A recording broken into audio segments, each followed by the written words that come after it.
the Babylonian captivity that we just read in chapter 32 of Jeremiah above. So, checkmate. 37, and thou shalt become an astonishment, a proverb, a byword among all nations, whither the Lord shall lead thee. Verse 38, thou shalt carry much seed out into the field, and shall gather but little in, for the locust shall consume it. Verse 39, thou shalt plant vineyards and dress them, but shalt neither drink of the wine, nor gather the grapes, for the worms shall eat them. 40, thou shalt have olive trees throughout all thy coasts, but thou shalt not anoint thyself with the oil, for thine olives shall cast his fruit.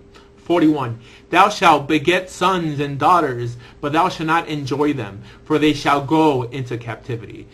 All thy trees and fruit of thy land the locusts consume. Pause. Obviously, these curses are regarding the occupations of Greece and Rome in the Holy Land, not Africa. Anyways, reading on, 43. The stranger that is within thee shall get up above thee very high, and thou shalt come down very low. Verse 44. And he shall lend to thee, and thou shalt not lend to him. He shall be the head, and thou shalt be the tail. Verse 45. Moreover, all these curses shall come upon thee, and shall pursue thee and overtake thee, till thou be destroyed. Because thou hearkened not unto the voice of the Lord thy God, to keep his commandments and his statutes, which he commanded thee. Pause. This is clearly referring to the destruction of the Holy Temple and the final exile of the Jews by the Romans in 135 CE, which I would assume the Black Hebrews would know nothing about, because it only really comes out apart from in Josephus only in the Talmud, a book that the so-called Jews supposedly made up according to the Black Hebrews. And it's a bit silly that one of the claims that the Black Hebrew Israelites make for these curses not being applicable to modern-day Jews is because the Jews of America are so affluent. Now, this had to be an American movement, because everybody knows that this wealth and prestige that really only began 100 years ago in America, which, might I add, was the time the Black Hebrew Israelites started claiming Jewishness, wasn't consistent throughout history. Friends, you have to open your eyes and look at the rest of the world from where the American Jews arrived from. And notice that there are basically no Jews in those lands. Why? Because they were tortured and massacred. Honestly, what's 100 years in a 3,000-year Jewish history of oppression? Reading on, verse 46. And they shall be upon thee for a sign and for a wonder, and upon thy seed forever. Verse 47. Because thou servest not the Lord thy God with joyfulness and with gladness of heart for the abundance of all things. Verse 48. Therefore shalt thou serve thine enemies, which the Lord shall send against thee in hunger and in thirst and in nakedness and in want of all things. And he shall put a yoke of iron upon thy neck until he hath destroyed thee. Pause. After quoting this verse, the Black Hebrew Israelites show you pictures of Africans with iron yokes around their necks. They'll tell you, you see, this has to be specifically speaking of blacks. Well, if that's the case, why does Jeremiah quote it when referring to the Babylonian exile? In Jeremiah 28:13, it says, Go and tell Hananiah, this is what the Lord says, you have broken a wooden yoke, but in its place you will get a yoke of iron. And just to reconfirm that the iron yoke and the black African aren't synonymous in any way, it says in Jeremiah 28:14, this is what the Lord Almighty, the God of Israel, says, I will put an iron yoke on the necks of all these nations to make them serve Nebuchadnezzar, king of Babylon, and they will serve him. I will give him control over the wild animals. Black Hebrews, huh? Friends, this is Bible 101. Anyways, 49. The Lord shall bring a nation against thee from far, from the end of the earth, as swift as the eagle flieth, a nation whose tongue thou shalt not understand. Pause. Here a Black Hebrew will tell you that because it says far from the end of the earth, it must be talking about America. Again, some knowledge of biblical Hebrew would come in useful here, because Eretz, the word that they translate as earth, doesn't really mean earth as we know it today, as the planet earth, because it really means land, right? Eretz Israel doesn't mean the planet of Israel. Now, this point is not so significant. I'm just making it just in case anyone tries to say that it's specifically referring to the newfound land of North America, rather than just any place outside of Israel. As a matter of fact, this is just how Daniel uses it when referring to Nebuchadnezzar in Daniel 4:22. Verse 22 says, "It is thou, O king, that art grown and become strong, for thy greatness is grown, and reacheth unto the heavens, and thy dominion to the ends of the earth." And we know that geographically it didn't. And then the black Hebrews will tell you to take out a dollar bill, and they'll say, "What's the national bird of the United States?" It's the eagle. Ah, you see, America, the land of our bondage. First of all, it states nowhere that the eagle, actually literally in Hebrew, vulture, is the symbol of the oppressing nation, but that's fine. Let me ask you something.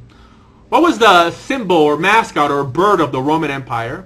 That's right, the eagle. It was even the bird of Nazi Germany, who in the last century alone massacred millions of Jews who held on to their Jewishness when it wasn't popular and died with the Shema on their lips. But black Hebrews called them imposters. Yeah, right. Verse 50, "A nation of fierce countenance, which shall not regard the person of the old, nor shew favor to the young." Verse 51, "And he shall eat the fruit of thy cattle, and the fruit of thy land, until thou be destroyed. Which also shall not leave thee either corn, wine, or oil, or the increase of thy kin, or flocks, or of thy sheep, until he have destroyed thee." Pause. Again, here it's clearly still referring to the same curse, and here it proves to be the Roman Empire who occupied Israel on their land and stripped them of their resources and destroyed their temple. Verse 52, "And he shall besiege thee in all thy gates, until thy high and fence walls come down, wherein thou trustest. Throughout all thy land he shall besiege thee in all thy gates, throughout all thy land, which the Lord thy God has given thee." Pause. What gates did America or the slave traders besiege in Africa, right? I mean, did they even have gates there? It's really ridiculous. Do you guys bother to read any of these curses in context before you present them in the... Verse 53, "And thou shalt eat the fruit of thine own body, the flesh of thy sons and thy daughters, which the Lord thy God hath given thee, in the siege and in the straitness, wherewith thine enemies shall distress thee." Pause. Now, here it's making a reference to the Babylonian siege, where Jeremiah quotes the same verse in Jeremiah 19:19. "And I will cause them to eat the flesh of their sons and the flesh of their daughters, and they shall eat every one the flesh of his friend in the siege and straitness, wherewith their enemies and they that seek their lives shall straiten them." America, huh? I don't think so. Anyways, verse 54, "So that the man that is tender among you and very delicate, his eye shall be evil toward his brother, and toward the wife of his bosom, and toward the remnant of his children, which he shall leave." Verse 55, "So that he will not give to any of them of the flesh of his children whom he shall eat, because he had nothing left in the siege and in the straitness, wherewith thine enemies shall distress thee in all thy gates." Verse 56, "The tender, delicate woman among you, which would not adventure to set the sole of her foot upon the ground for delicateness and tenderness, her eye shall be evil towards the husband of her bosom, and toward her son, and toward her daughter." Pause. Here they'll tell you that this is describing the feisty black woman. Nice, huh? Verse 57, "And toward her young one that cometh from between her feet, and toward her children which she shall bear, for she shall eat them for what all things secretly in the siege and straitness, wherewith thine enemy shall distress thee in thine gates." Verse 58, "If thou wilt not observe to do all the words of this law that are written in the book, that thou mayest fear the glorious and fearful name, the Lord thy God." Verse 59, "Then the Lord will make thy plagues wonderful, and the plagues of thy seed, even great plagues, and of long continence." 60, "Moreover, he will bring upon thee all the diseases of Egypt, which thou wast afraid of, and they shall cleave unto thee." Pause. Again, in the context, it's clearly, literally speaking of Egypt and not America. Anyways, reading on, verse 61. "Also every sickness and every plague which is not written in the book of this law, them will the Lord bring upon thee until thou be destroyed." Verse 62, "And ye shall be left few in number, whereas ye were as the stars of the heaven for multitude, because thou wouldest not obey the voice of the Lord thy God." Verse 63, "And it shall come to pass that as the Lord rejoiced over you to do you good and to multiply you, so the Lord will rejoice over you to destroy you and to bring you to naught. And ye shall be plucked from off the land whither thou goest to possess it." Pause. It's interesting that the black Israelites teach that they were sent to their captivity from Africa. But here it says that they'll be sent to their captivity from off the land of Israel. It states, whether thou goest to possess. In other words, Israel, because remember, they still haven't entered Israel at this point when the curses were given out. Verse 64, and the Lord shall scatter thee among all the peoples from one end of the earth even unto the other. And there thou shalt serve other gods, which neither thou nor thy fathers have known, even wood and stone. Pause. Again, here it's referring to all the many exiles that Israel later had, where they were scattered across all the conquering empires.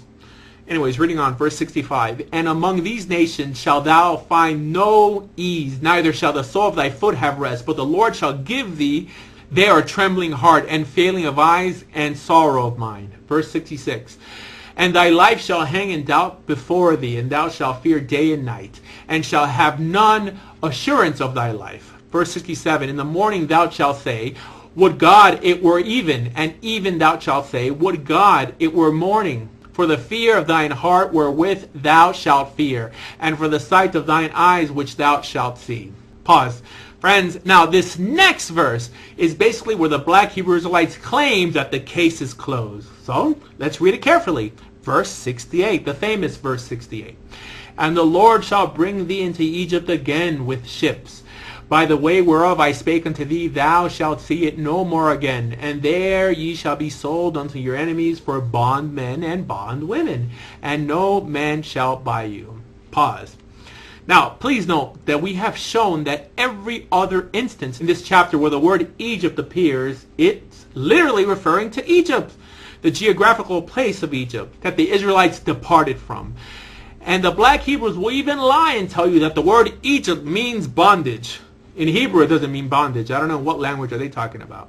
And Black Hebrew Israelites will also tell you, why would they have to go to Egypt on ships when they could just walk there? Well, for some reason, I don't think these Black Hebrews ever bothered to look at a map. Friends, what is the quickest way to make it from Egypt to Israel? Obviously through the Mediterranean, which especially at the time could only really be reached with over 100,000 slaves securely by ship through the Nile that cuts through Egypt. As a matter of fact, historians teach us that the main reason that Rome had such a huge navy was to transport slaves. Actually, they also teach that 25% of the whole Roman Empire were actually slaves, and not specifically black ones, because for some reason these Black Hebrew Israelites think that every slave that ever existed in human history was black. And also at the time of the Roman Empire, the Egyptian slave markets were in Alexandria, near the Mediterranean. But, you know, friends, you don't have to take my word for it. Munter, the famous Roman historian, writes, now that Beitar had been captured, everything came under human control, while Palestinian Judah was reduced to a desolate mound. Captives were sold into slavery in numbers too great to count, for they were brought to the grand annual market at the terebinth Elo tree in Hebron, or in other words, Hieronymus, to the tent Ohel of Abraham near Hebron. Each slave sold for the price of a horse. Those captives who were not sold there were brought to the marketplace in Gaza, which, because of the great multitude of slaves who were sold there, it was called Hadrian's marketplace. And those who were still not sold there were herded